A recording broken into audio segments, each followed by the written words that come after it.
the year. Number 47 from that heavy 100. All right, 31 degrees. It's 8 in front of 1. Good morning, John Jackson on Newton here in New York. He digs the tunes here in the wee small hours of the morning. We're happy to have you with us. You know I've got to show you. Nobody else before you never gave me such a beautiful feeling. Oh, when you touch my soul now, when I don't touch you now, oh, baby, it's a little bit tired. Oh, no, I'm just a little bit tired now, baby. I love you so much and I can't let go. No, I'm just a little bit tired now, baby.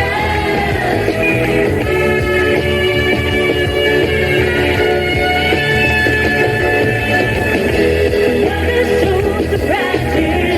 Open up my eyes, yeah. You reach down and you took my hand.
Show for a Saturday morning. More of the Heavy 100 right here from 1970 on top of the hour and 1. Jay Reynolds.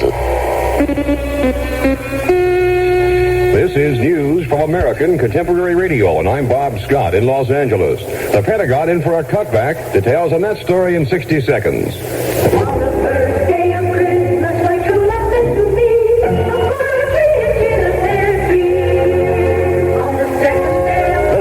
Cosell for the American Contemporary Radio Network and the 22,000 new car dealer members of NADA with a warning. That last bird is vicious and armed with tons of moving steel. Although he can be found nearly any time of the year, holiday party time is when you're most likely to run into him or he into you. The social drinker driver is an easy bird to spot in his car or out of it. He's the bird who has several drinks and then tops them off with black coffee before he drives home. Unfortunately, coffee can't sober you up. Nothing can. The average person can consume one drink in an hour's time without affecting his driving, but no more than that. That's why the American Contemporary Radio Network and the new car dealers of NADA say, stay on the lookout for the drinker driver this season. And make sure he isn't you.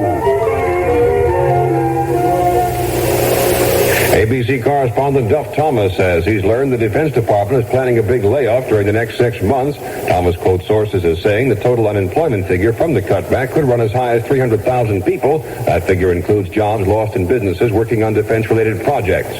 One highway patrolman was killed, another wounded tonight in a shooting in Sumter, South Carolina. 2 suspects under arrest, a man and his son. Officials say one officer was shot and killed when he followed a man suspected of a traffic violation to his home. The other officer was wounded seriously when he answered a call for help. That 24-hour Christmas truce in South Vietnam is reportedly broken at least 80 times by the enemy. Our bureau in Saigon says 4 GIs were wounded. U.S. troops in Vietnam were treated to traditional Christmas meals. An ABC correspondent, Howard Tuckner, was in Saigon as the GIs made the best of a bad situation.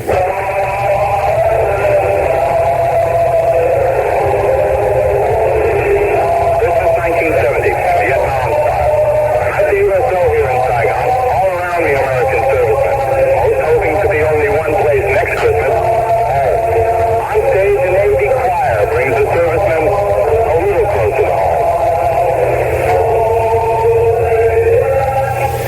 WABC correspondent Howard Tuckner in Saigon. Some USGIs from Cortland, New York, and Olathe, Kansas will be spending part of the holidays at home thanks to a concern of friends and neighbors. In Cortland, people have donated $9,200, more than enough to bring 6 GIs home from Vietnam, and 8 soldiers will be arriving in Olathe sometime Saturday.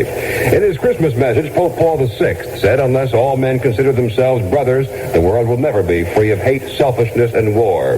West German Consul Eugen Biel is in Wiesbaden, Germany. Biel was held for 24 days by Basque terrorists. The Basques say he was released because the kidnapping served its purpose for the moment.